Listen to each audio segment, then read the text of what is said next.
Welcome to another edition of Elevate Your Grind, brought to you by the Cannabis Lab. I am your host, Todd Rosales, and I love to do podcasts. I love to do this show. You guys know that I start off every show with telling you how fun this is for me. So folks, thank you for tuning in today. We have an amazing guest for you today, and I cannot wait to talk to her.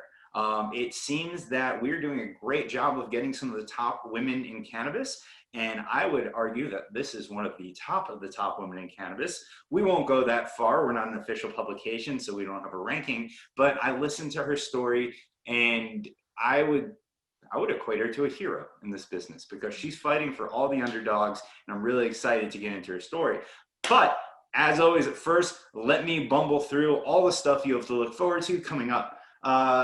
Later this week, we have my good friend, Halston Trabucco from Hogan Law Group, formerly Halston Puchek. I'm excited to speak with her. Halston and I have been friends for about 2 years now. Truly an awesome person in this industry, is always there to help me out. She produces the Hogan Minute, so of course we're going to talk podcasting, marketing, all that great stuff.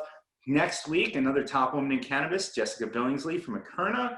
After that, we're going to take a break from Elevate Your Grind, and I'm going to go back to my normal duties with Cannabis Lab. I will be moderating a panel on cannabis beverages. We've got potentially 4 CEOs for you, but in the meantime, we've got Cynthia Solarizada from House of Saka. We've got Duma, I always get your last name wrong. I love you so much. Duma Wondersuch from Province Brands. And we have Eric Schnell from Mood 33. So really excited to talk about cannabis beverages and their place in the overall market. That's something I'm always interested in. Following week on October 27th, we have Dan Berman from Cannabis BPO, and then another gentleman who's been a long time industry leader here, Paul Rosen, who's the current CEO of 1933 Industries, but you guys might know him as the founder of the Kronos Group. And then I'm really excited to announce on November 9th, there's going to be some shows in between Paul and the 9th show, but on November 9th, we're going to do our first ever cooking edition of Elevate Your Grind. How we're going to pull it off, I don't know. Shadi Rami, the author of the first hemp cookbook that's printed on hemp paper, was nice enough to come on the show. We're going back and forth about the recipes we're going to make. Going through that cookbook, I can tell you, I'm having a hard time just picking one. So maybe we'll do some appetizers for you. We'll do some desserts. We're going to put a Thanksgiving theme around this. So this way, we're not going to mess with the main meal on Thanksgiving. That's tradition. I don't think we're going to be able to get too many people to add hemp or cannabis into those meals, but maybe some appetizers, maybe some desserts, and you're going to see me fumble around the kitchen. So definitely tune in for that on November 9th. All right, enough fluff. My guest today is one of the top women in cannabis. She has a ton of positions, as she should be, because she's very influential, and like I said, she fights for the underdog. Currently, she's the CEO of Ilera Holistic Healthcare. She's the chairwoman of the board of managers and CEO of Women Grow. And there's a few more titles in there that we'll get into. Please welcome Chanda Macias. Chanda, how are you? I'm doing good. I'm coming from the great state of Louisiana right now, and we were able to survive the last hurricane. You guys, unfortunately, are taking the hurricane title from us down here in Florida. I don't want to say I feel bad because we've had so much experience, 30 years with it, that like in Florida, if it's not a category 3 or higher, we're like, okay, that's a Tuesday because our infrastructure is built to handle it. But Louisiana, not so much. So I'm glad you guys made it through again. One thing I can tell you what's interesting is that all these years, people talked about how cannabis has destroyed communities, how they have impacted, adversely impacted different minority populations, especially the Black man's, pipeline to prison and mass incarceration. But what I can say is that we're creating a new narrative. And so we reached out to Good 360, which is a nonprofit, and they're donating over 15 pallets and thousands of products to Ilera Holistic on Thursday so we can distribute to the city of Lake Charles that was completely devastated by Hurricane Laura and Delta. So we're doing good, and we're rebuilding the name in our community in the name of cannabis. So this is just one of many things that we are destined to do in our future. And I just pray that our other cannabis leaders see it's time to really change this narrative that cannabis is truly about compassion. And we need to definitely reach out to those that need compassion during this time. Yeah, I agree with you. And I think it's funny, just the wording of something you said, that people say cannabis destroys communities. I think that that's wrong. I think, and I learned this kind of from listening to you, that cannabis has been used to destroy communities as a tool, right? And I think that's something that we're certainly learning now. We'll definitely get into as we're talking about this podcast. But I want, actually, we're going to get into it a lot as we go through this podcast. I want to go all the way back to the beginning, because your story alone of getting into this industry demonstrates a lot of the issues that minorities and women and other people face when getting into this industry, especially given the credentials that you already had as a person, as an accomplished person, right? An MBA, a Ph.D, you had worked for Palmolive, you launched $2 billion brands before you even looked at cannabis. So, give me the first decision here, right? You sound like you had a pretty successful career, and you were working with Howard University. You were I think you were coordinating the STEM education there. You were helping a lot of people, and you had all these accomplishments under your belt, and you decided that you wanted to go into cannabis. And the end of this story is you became the second woman in the country to own a dispensary, but it took a few hurdles to get there. So what led you to want to enter this space? You know, what's interesting about when you said that, despite whoever people think I am, society always told me I wasn't good enough. It's a very painful and hurtful thing to share because, we're always taught to think that, oh, we'll get educated, we'll work hard, we'll do whatever is necessary to become leaders. And despite doing all that, we're still told by society it's never good enough. And the struggle is a real one, and it's just not me that goes through this every day. It's people who look like me, people in the same social economic situation. And when I think about my starting out in cannabis, what I think a lot of people don't know is that I've always been a healthcare advocate. I started by focusing on women. I studied the BRCA1 gene in breast cancer. And then when I graduated from Howard undergrad, I went to the graduate school and focused on prostate cancer metastasis to bone.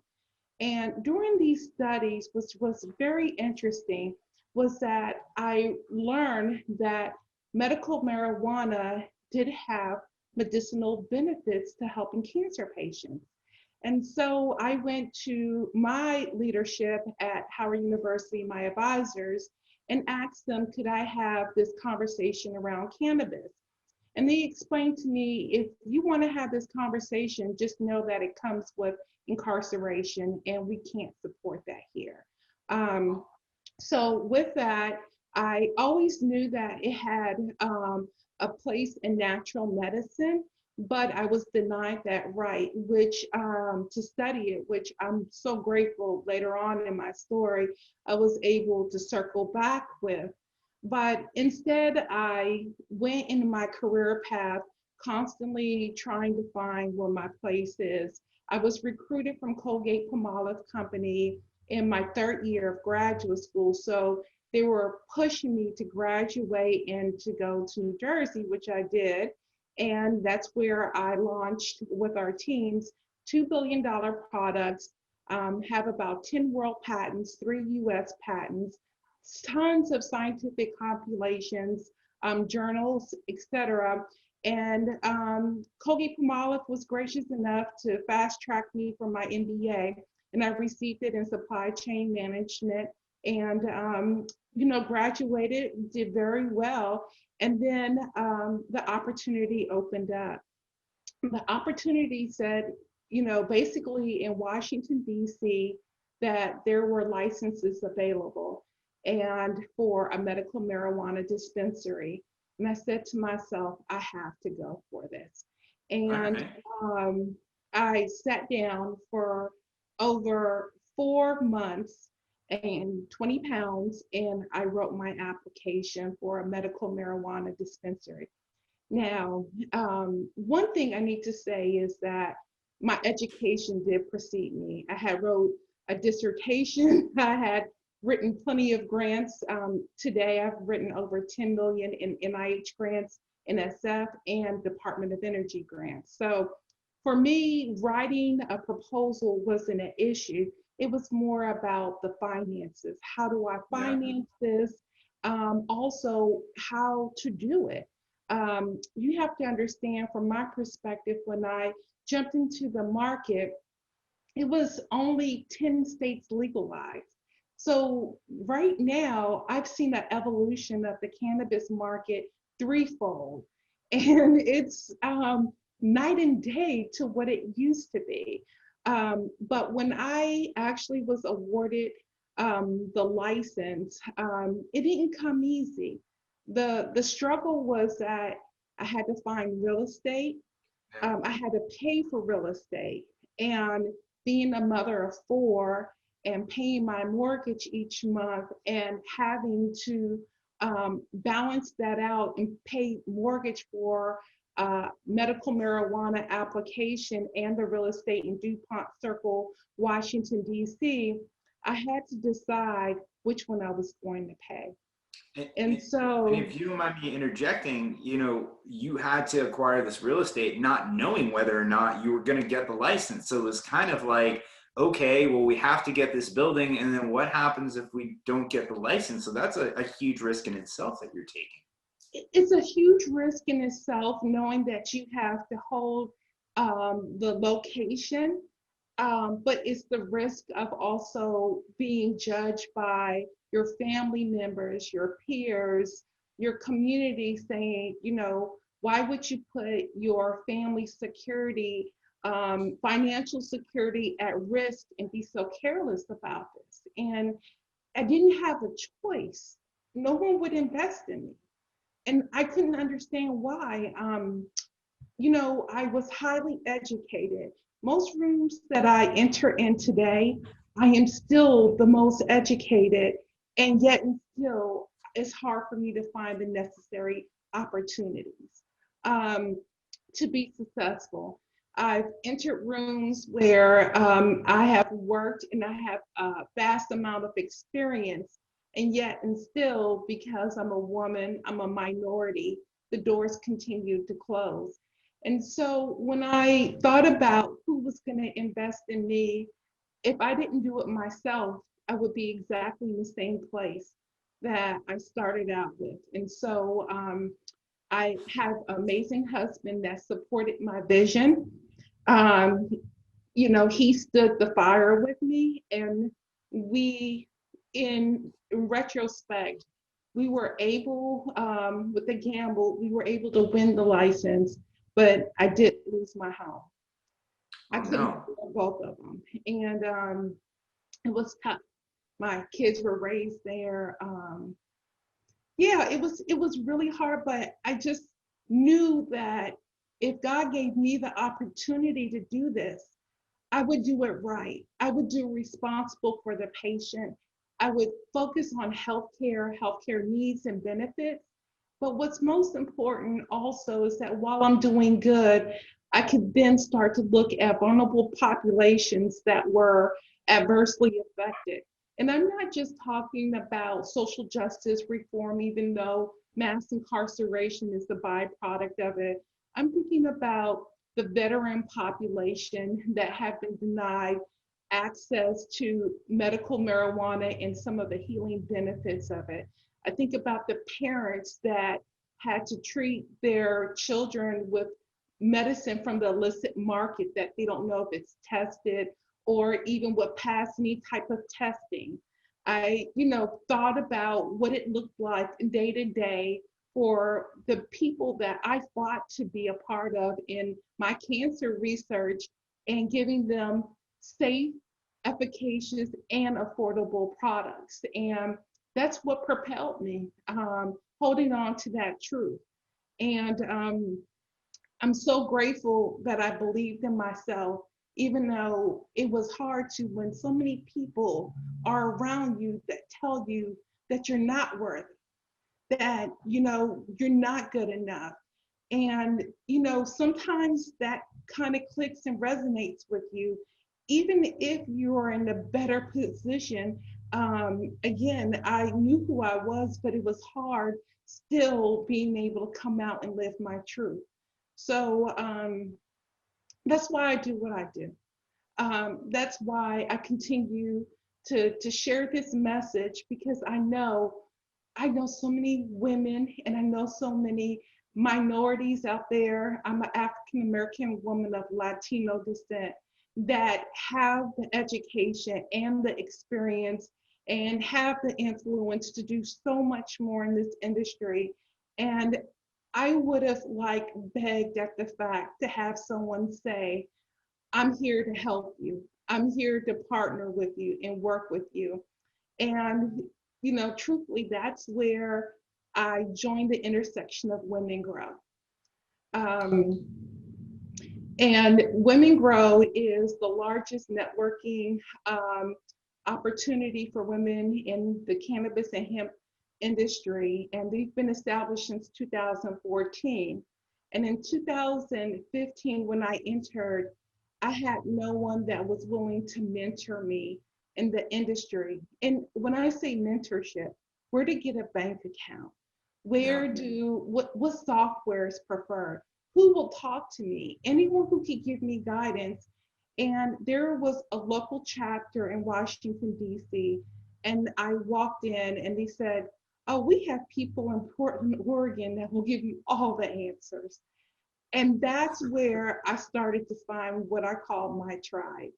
I then definitely focused on outreach to other, the Minority Cannabis Business Association, M4MM, and to make sure that I could support all the communities that meant something to me. But it was challenging starting out, and it continues to be challenging in different ways. But what I can tell you is that once I was able to get the license, what I didn't understand is that if you're not a vertical operation, meaning that if you don't have a grow, processing, and dispensing license, you become dependent upon others for your success.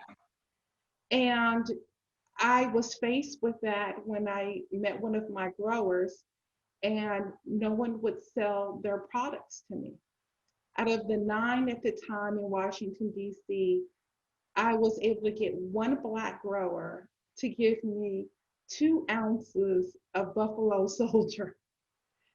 And I could not believe that after I fought long and hard, I couldn't get into the industry because no one would sell product to me. And that's crazy to me that people wouldn't sell to you, because it's not like you're asking for financing and they're taking a risk. I mean, they're going to make money off of you. That blows my mind that people would do that. I mean, obviously I know it happens, but listen, I like to think I had a very nice upbringing. I like to think, when it comes to this show, I don't care what you look like, what your background is, what you believe in, what you identify as, or anything else. If you've got a great story and you're an entrepreneur that has half the clout that someone like you does, I want you on the show, right? And I'd like to think that the majority of the world is that way, but they're not. So hearing your story, to me, it opened my eyes, and it hurt me that I wasn't aware of a lot of this as a person, that, I look at this industry and all this shit's going on, and people aren't really talking about it, which is another reason why I wanted you on so bad. I'm sorry for cutting you off, but it's just, the more and more I listen to the things that you had to go through, it blows my mind, because I've been in the investment world, and I've been in the room of family offices and everything else. And on paper, if literally we just had your resume on paper and what you wanted to do, I don't see why half the room wouldn't want to back it, right? But it's different, I guess. Just people suck, and I don't know how to say that beyond that. But go on, talk to us, continue the story. I don't even know what to say. Like, I want to apologize. I want to help you and all this stuff, but it's an amazing story. You know, it's one of those things where I don't know why people choose not to support minority or women-led businesses, or even veteran-led businesses for that matter. It's, you know, to me, it's a different type of segregation, and I didn't realize it existed until I entered this cannabis world, and it was so divided. I always thought it was built on compassion and natural medicine and helping others, until I met the private investment firms and realized that someone like me is, they're predatorial, and I have to be careful on how I'm able to proceed in those waters. So the high point here is that I found one other grower that decided that he would sell to me. But he said, I'm gonna sell you 10 strains at $6,500 a pound, which we know that's not the going rate. And I'm gonna make you buy all 10 of them. So the only way I could actually buy was that if I came up with $65,000 more on top of that to be able to have product. And I had no choice. I had no choice but to find the money. That's when you start going to those credit cards and checking your balances. And that's where you go and start asking friends and family, please. But thank goodness I had a 401k at Colgate Palmolive, and that cashed out immediately. So no security at all. No home, no 401k, nothing. We're all in more than All anyone else. all in, and there was no way I could go except for up. When you're at the bottom, there's no other way. And one thing is true about my journey through Howard University was that I focused always on education. And I was able to educate my patients to the fact that I had over 90% retention rates in the dispensary. Today, I have the largest market in Washington, D.C. I've seen over in our team over tens and tens of thousands of patients. I have over 5 years of aggregated data that says that I know what helps patients. So, you know, I look at those struggles, and I really focused about what is true or who my authentic self was. And I went from 2 patients to 15 patients. And then when we got 250 patients, we were like, this is the best day ever. We are growing. And more importantly, when we started to hit the thousands, we were like, what we're doing is right. And we're making sure we're at the low prices in the city. We're making sure that the Dispensary's National Holistic Healing Center in Washington, D.C.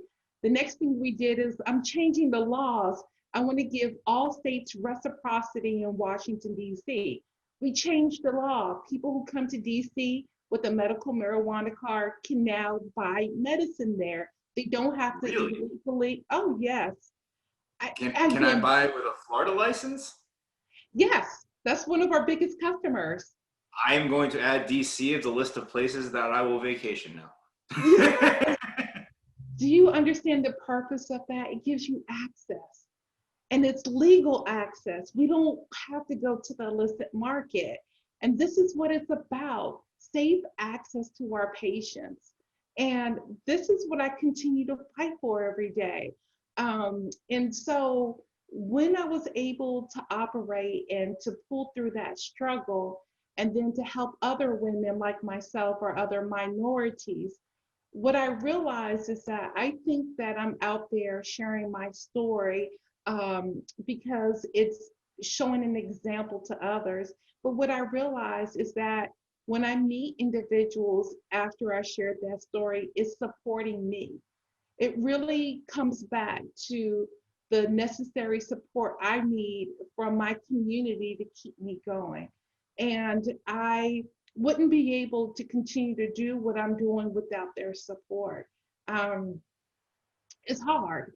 It's hard when you're in, you can be in the South like we are, and there's different things we're not aware of. But one thing I am is that the patient will always be first. And I will continue to push that truth on any platform that I'm on. So it's a constant struggle. It is being the first African American woman in multiple states. It's a lot of work, and we have complete diversity. And I think what people don't understand is that diversity inclusion means everyone. I mean, we have male, female, we have all nationalities, we have disabled, we have veterans, we have LGBT, we have everyone that's represented, and I support them all. And that's what true love and compassion, or what I call cannabis, is all about. That's incredible. I mean, it's absolutely incredible. I mean, your passion for this plant, for this industry, it's just so transparent when you talk, and you can see how emotionally invested you are in this. And I think, to me, you were looking for someone like yourself, and you couldn't find it, and you just became the person that you were looking for. And now you're throwing the ladder back down to so many other people. And I think beyond just being an inspiration to women and minorities, I think if everybody could step back and looked at your story just as an entrepreneur, you were dealing with stigma from the community, from family, from people that were close to you, from friends. You're dealing with stigma from so many other angles. You had so many roadblocks. You had to go all in, and there's so many things the universe was kind of saying, like, you're not going to do this. You can't do this. And you just said, no, I'm going to do it. I have to do it. This is what I was meant to do. And you fought tooth and nail, got funding, funded yourself, lost your house, maxed out credit cards. I commend your husband for being an amazing person to be there, because I don't know if I lost the house. I tell you, my wife's upstairs putting our daughter to bed right now, and she sometimes watches these episodes. Honey, I don't know if you'd stay with me if I lost the house. I kind of understand, but I say that as a joke, but how through all of that, I mean, what people I don't think realize, and part of the reason why I do this show, and it's a little bit of an education for myself, is the emotional journey that an entrepreneur goes through, and the emotional journey that you went through, that I imagine, like, we see you today, and I listen to you on the Green Rush podcast and all these places that you are, and I got introduced to you through mutual friends. And, from the outside in, it looks like, hey, she's doing great, everything's this. But along this journey, I'm sure there were some really low points where you're like, what am I doing? Is this the right thing? Did I make a mistake?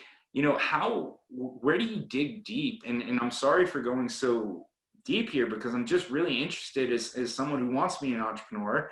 How do you dig deep and just say, you know what, this is my passion, this is my journey, this is what I'm meant to do. Screw what everybody else says. I'm gonna make it. You have to know who you are, and what propels you. I'm working on this project right now because it's not an emotional journey that's over. I went from pretty much a completely fought hard in legalizing in Washington, D.C., and now I'm in Louisiana, where I'm starting all over. We were fortunate enough to get legislation pushed on August 1st that any doctor in the nation can recommend medical marijuana here for any condition, any ailment, for non-residents with delivery service and telemedicine. I bust my ass doing it, and supporting the people who wanted to make it happen. And we're like hours away of getting medicine to be allowable in the school systems here. And why? The truth of the matter is that recently we launched the product called Hope. And this is with Erica Daniels? Yes. We had Erica on the show. Erica, we've been working together. When Erica and I started to work together, it was in Pennsylvania. and we were arguing about, I said, I think we need, we can't use the MCT oil as a base because it's a nut. And then she's like, no, you're right. We need to focus on different forms. And when we had that conversation years and years ago, again, I always support women and with the true story. And when I saw how Hope, I had a parent come in and said, my child hasn't talked, he's 6 years old, hasn't said a word to me ever. And then the other day he said hello. I can't imagine being the parent for that moment. I'm a mother of 4, and I know what that looks like. And something that you struggle, that you have no control with, and then you can provide someone with a healthcare option that works. That's a blessing. And I'm so grateful that Erica came forward and gave us the opportunity to work with Ilera and Ilera Holistic to make this happen. And so now we're able to provide the product throughout the state to all those parents. And they'll have the opportunity to see if it's a choice that works for them.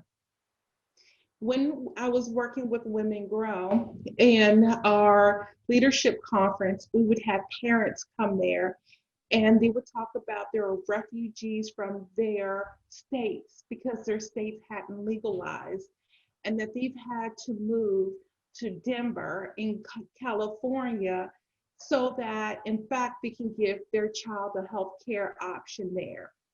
And one thing I can say is that families should not be divided that way. It's so unfair. It is an emotional burden, it's a financial burden. And one thing I can say that PA had it right, which is to allow safe harbor for those states that didn't allow the growth or of a medical marijuana program. And PA did that before they actually opened their doors because of the demand from parents and mothers. And you can't put a policy between a mother and a child.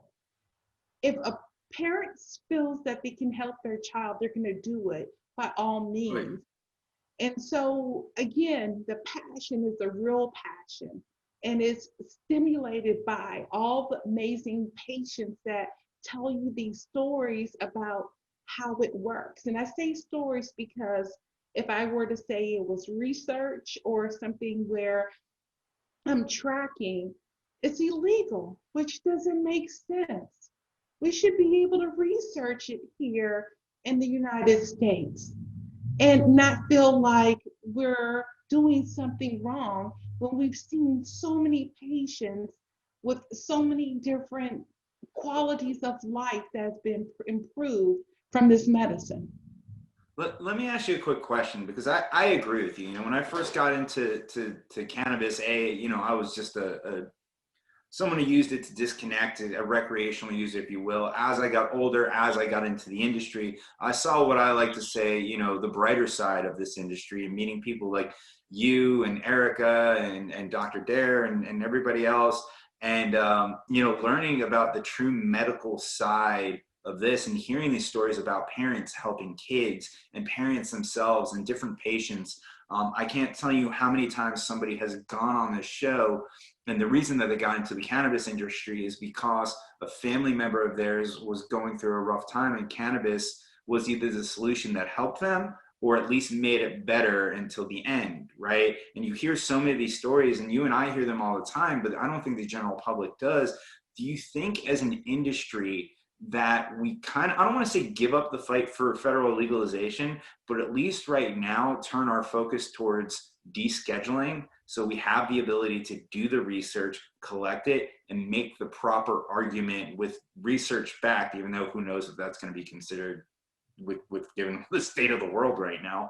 But should we focus on descheduling so we can at least allow research to make the proper argument and show this side of the industry? Because when we talk about the cannabis industry, and I think if you were to approach any person on the street or wherever you are, all they think about is Cheech and Chong. They think about joints. They think about bongs and that. And I've said this 100 times on the show. I talked to Steve D'Angelo. I've talked to so many people. When this industry reaches maturity, whenever that's going to happen, that's only going to be a small fraction. The adult use market is going to be the smallest part of the industry, in my opinion. So again, I've circled away from my question, but should we focus on descheduling versus federal legalization right now to at least build the case for federal legalization?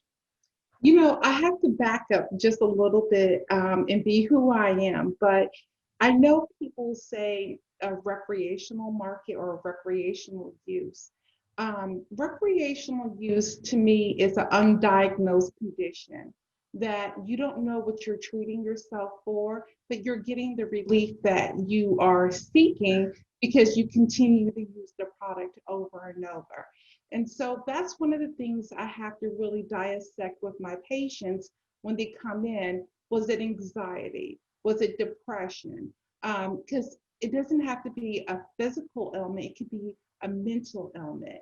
And I think that's some of the education that has to go into this. So I don't think you were a recreational patient. I think you were definitely a medical patient. And you were. I would definitely agree with that. I think I make the argument that with anything, there is a very, very small subset of people that will use this purely recreationally. But having said that, if it wasn't this, they would use something else. And that's just, when we go back to the stigma of the lazy stoner, I think when you look at those people, they're lazy people. They're just people who would be like that regardless. And, the stigma is associated with it because it's convenient. But I'd agree with you. When I first started using cannabis, it helped me sleep better. It helped me disconnect from work. In certain situations, it would help me focus, right? And this was back when I was just going to the guy, in the parking lot or wherever and he's like, hey man, I got these 9 strains. And I was, whatever, just give me a bag, dude, right?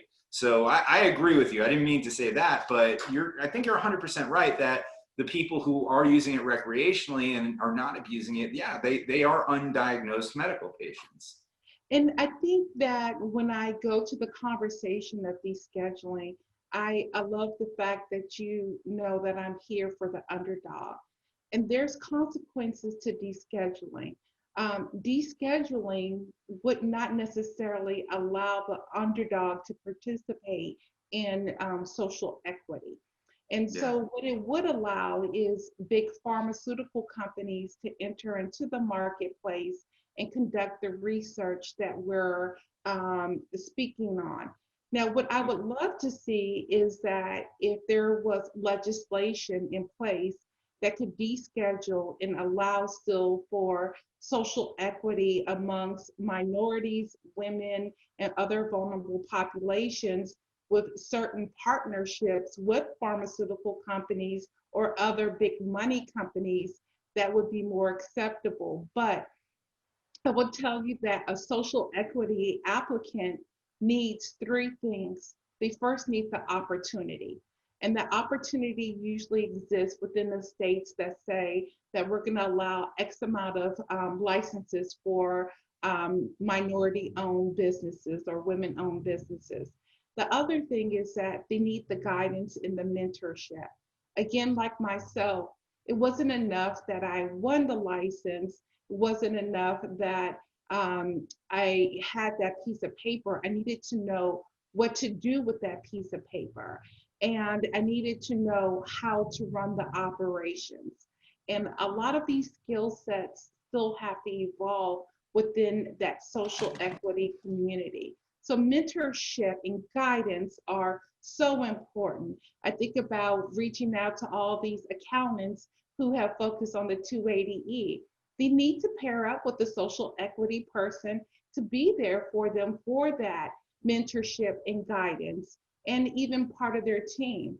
And then the last part of a team, which is really the fuel that will bring you to the next level, is the financing. So if we see legislation that will be inclusive of those 3 items, which we're pushing for, I think that descheduling would be the only way that I would support that, because I need to make sure it's an inclusive environment.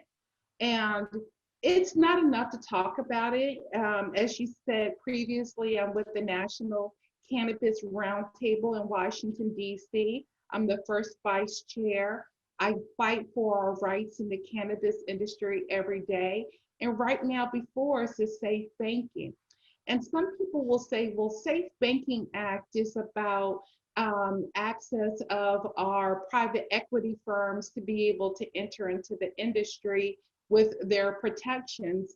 And what I'm saying is that no, it would allow small business loans and legalized funding sources for my minority and women applicants.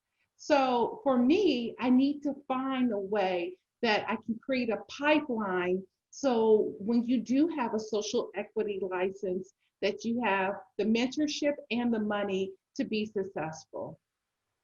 You know, it's funny. I actually think that there are a lot of minorities and women out there that have the education, the capability, and the wherewithal. And honestly, they really just need number three, the funding, right?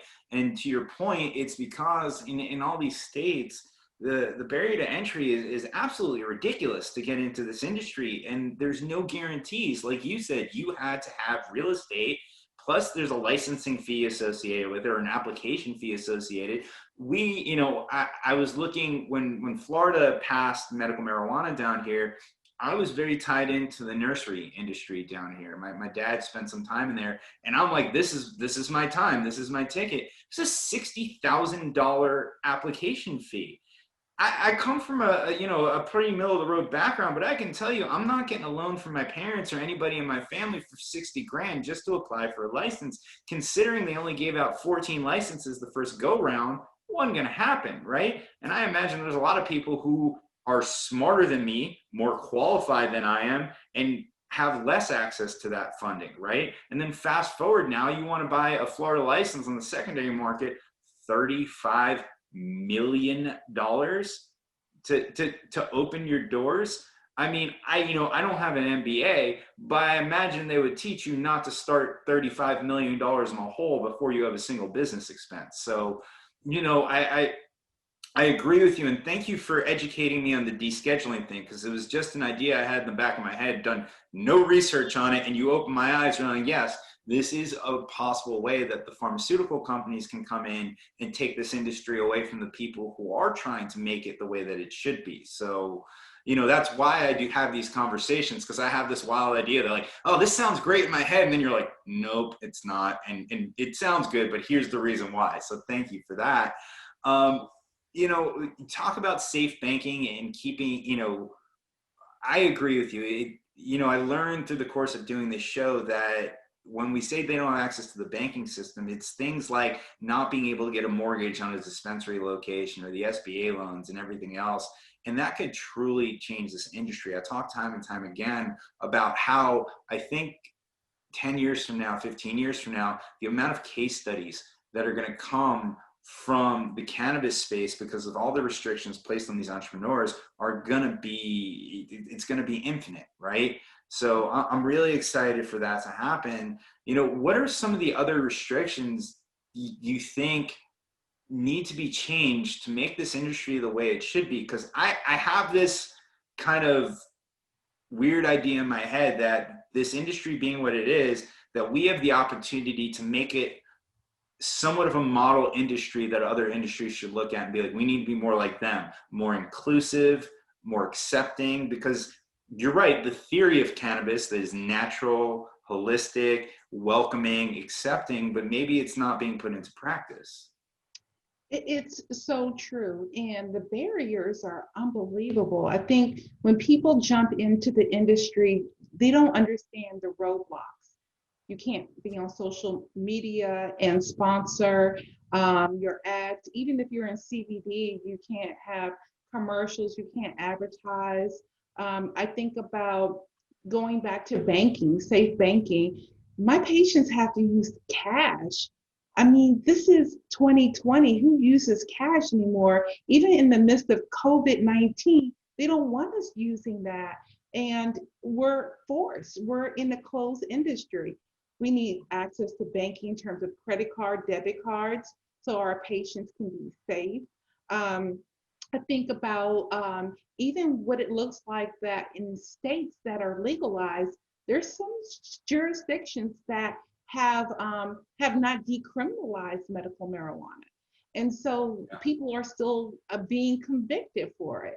And so when I think about changing legislation on the state level, I think that decriminalizing it is an important narrative, something that I've been pushing right now in the city of Shreveport, Louisiana. We've been working with the mayor, Adrian Perkins, there on writing that legislation. In 2016, we were able to get it passed in the city of New Orleans, but there's a lot of cities in between that will still prosecute you. And we have to be careful and mindful of that.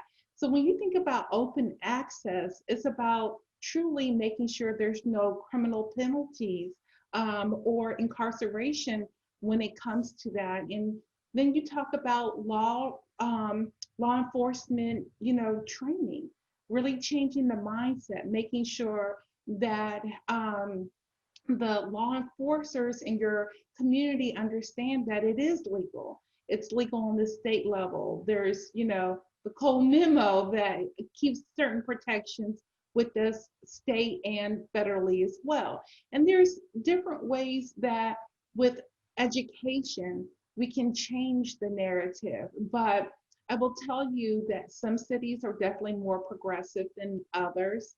And we have to individually, collectively continue to be personal leaders and decide that what is best to change the narrative in your community.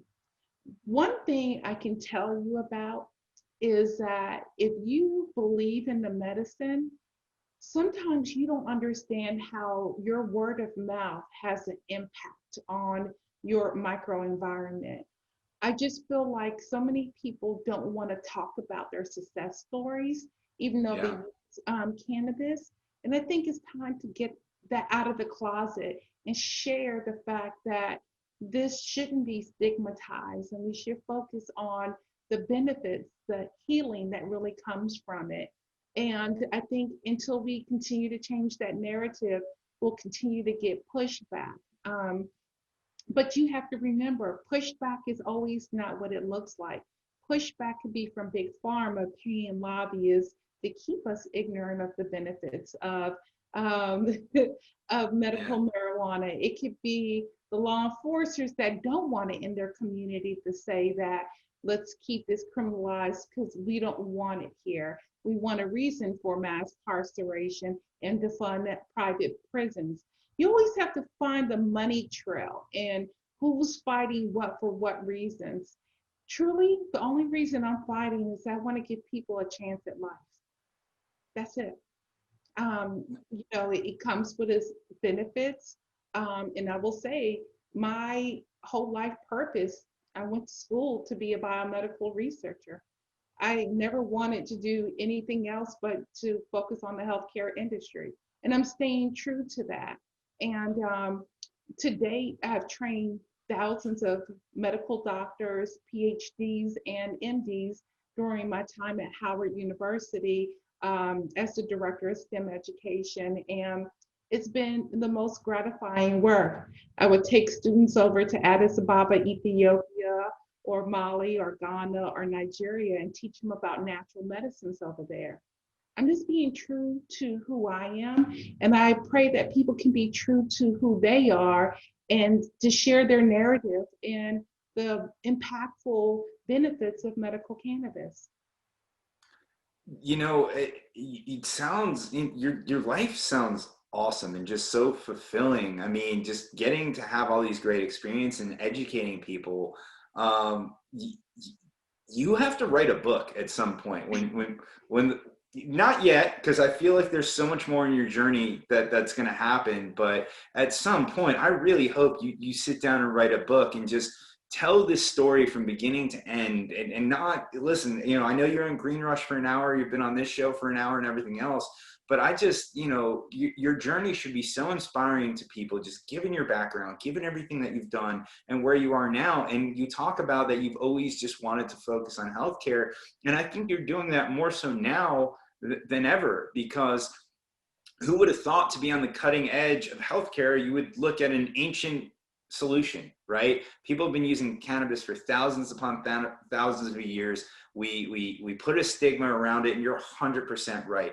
The people who are using it, the people who have success stories from it, need to come out of the closet and share those stories. I mean, I give myself as an example. Even when I started this show back in January, until probably like 50 or 60 episodes in, and we're on 90 now, I would hesitate to talk about my own personal use and my experiences and everything else, because we're doing this live on Facebook, and I share it on my own personal Facebook page. And not everybody knows what I do, and not even my entire family knows what I do. But, you know, the more and more I did this, the more and more I thought it was a disservice and disrespectful to people like you and Erica and everybody else who comes on the show and shares their story, for me to not be 100% transparent.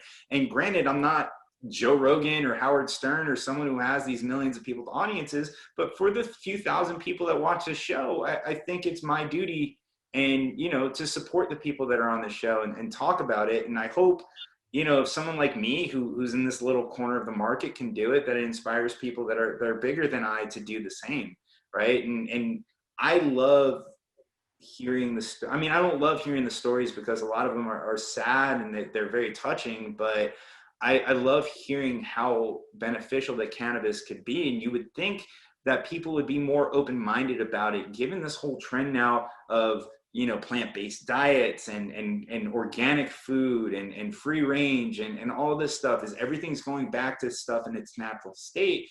Why wouldn't medicine and wellness go back there? And funny enough, I wish I can tell you that I was educated by a doctor or physician, or even someone like you. The person who educated me on holistic wellness and natural wellness, two former football players, Ricky Williams and Evan Britton. Evan Britton's the one who educated me on the endocannabinoid system, right? And not a doctor, not anybody else. So I always find it crazy to me that this isn't being taught in medicine. And I don't remember if it was Dr. Dare or Steve D'Angelo, but we were saying, I feel like it's a disservice to doctors to not teach them about the endocannabinoid system, because it's like it's like a mechanic working on a car and not understanding how the oil system in the car works. You're missing an entire very important system of the body. You know, I know that you've partnered with universities. Do you see traditional education moving in this direction? I definitely do see traditional education in the focus of the endocannabinoid system. Working with Southern University down in Louisiana has been, you know, a blessing, because I can start to think about curriculum, think about the education. But one thing I can tell you is that education doesn't have to be that formalized. I do believe in it, but you just, you know, inspired me by your story. You don't understand, like, when I hear your story, it comes back to let me know that we're doing something right. You know, we're connected in that mission. And you might have your corner and I have my corner, but there's many of us that are in our corners, and we're fighting for our rights, and we're fighting for that education and that freedom in this area. So just know that what you're doing is a blessing for us all.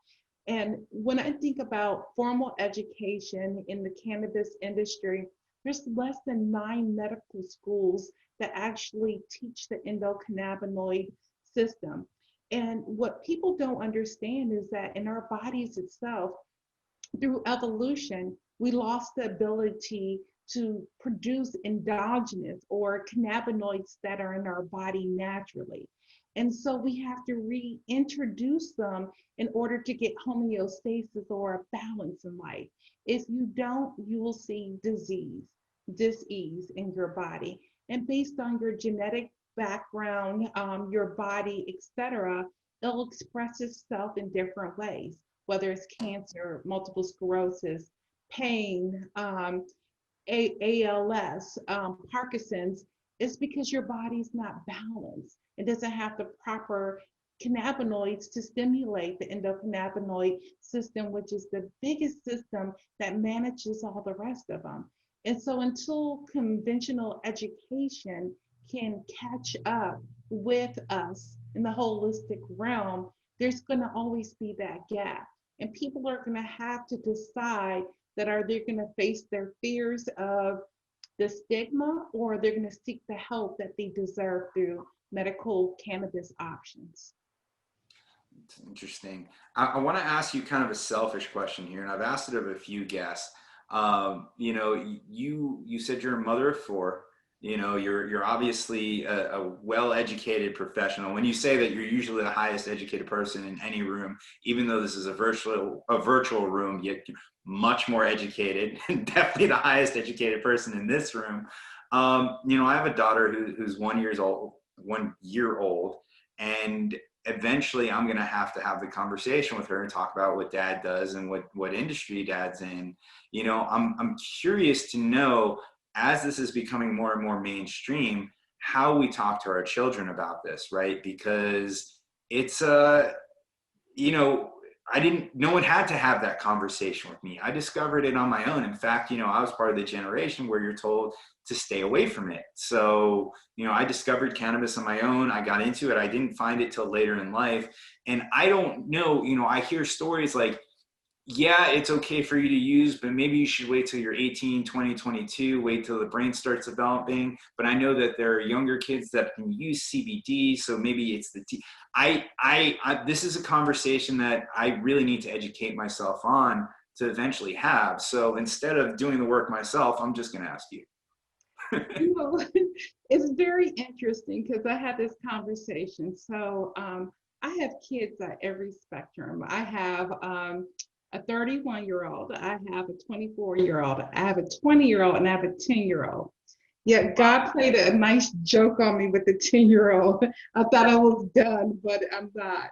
Now, I pulled out my phone because my 10-year-old, the way I would talk to him about the medicine is different from how I would have a conversation with my older kids.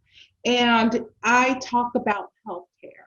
For him, it's important that he understands that medical marijuana, or what we refer to as the medicine, it should be accessible to everyone. And in his, he had to write a little story about if you ran for president in 2020. And I'm gonna share this with you because he got it. And I wish more of us can get it. So I'm he excited. says, hello, my name is MJ, and I'm running for president in 2020. As your president, I will implement affordable health care. Next, I would I would dedicate a little bit more money to the poor in the stimulus bill. I also believe the poor should have more affordable health care. I will try to end COVID-19. I will put resources into climate change, and everywhere that's having bad hurricanes right now in Louisiana, it could change. I would get part of the stimulus bill to repair the damages, and I will also be trying to, excuse his language, to free people who were locked up unfairly or for nothing. I will make sure people have fair court cases, and I will help fix climate change and help stop racism and many other things. Vote for me for a fair country. Wow. So if he's 10, he's got to be 35 for president. So unfortunately, you can't run this year, MJ, but I'll vote MJ 2036, I think, is the year, if I did the math correctly. Yes, and the point is that I meet him where he is. Medicine or medical marijuana is medicine, and we want to make sure it's affordable and accessible to everyone. And that's how we have our dialogue. Now, my 21-year-old, who has true 21-year-old issues and a lot of anxiety, it's about properly, if you're going to choose that this is your healthcare issue, how I would teach you or educate you on how to use a product. So it wouldn't be that, I can try, teacher, I can try this and that. No, that's not how helping patients look like. What it looks like is that, are you in an environment by yourself, or do you share an environment? If you're a mother, you can't really vaporize. You might need something that is less noisy or private to your use. So I need to line you with the proper form. Once I can get the form, I need to understand the true condition of your health care, meaning that if you have muscle spasms that spike like this rapidly and then drop off, you just need a medication that's for that duration of time. You don't need to over medicate and use something like edible, which will last 6 to 8 hours, is super powerful and might be too intoxicating. So you need to align your medicine directly with your healthcare needs and the form that is sustainable to your life.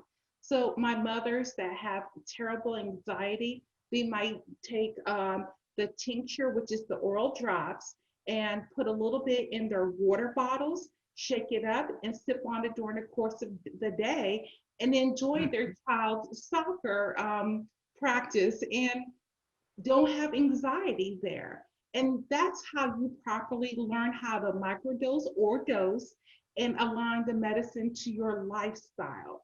You shouldn't try to sit there and use a vaporizer if it's not sustainable to you. And this is what we focus on, the true education of it. The other thing that we have to think of is that not all cannabis is the same.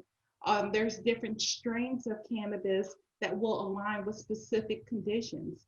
And if it works, then you will continue to use it as a medicine, and you will learn how to dose it properly so you're functional and you're your best version of yourself.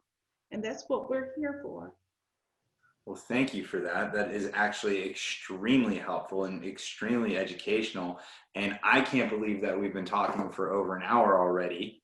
So I have to go. But Chanda, thank you so much for doing this. And before we let you go, I know you're involved in a lot of things, so let's plug everything, let's promote, and of course we'll put it, when this comes out on YouTube in about 2 weeks, we'll make sure everything's in the description, but let's get all the promotions out there.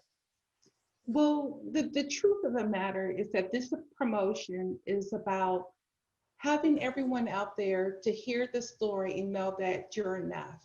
You can actually go out there and you can carve your little circle like we've carved our circle and continue to grow and expand in this industry. Whether you're a healthcare advocate, whether you want to be in the industry itself, or if you want to change legislation, please just engage. And if you have questions, I'm on LinkedIn, Dr. Chanda Macias.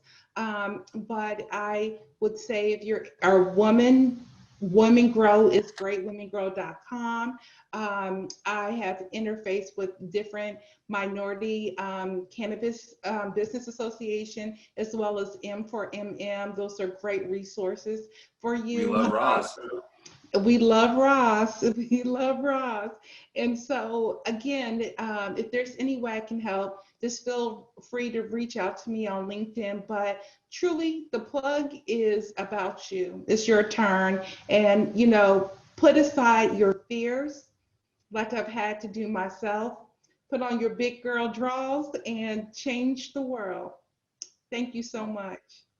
Thank you. Well, we will absolutely have you back because there's so much more of your story that I want to explore. Apparently, we can't do it within an hour. We may not be able to do it in 2 hours, but we'll definitely have you back for sure. Thank you again.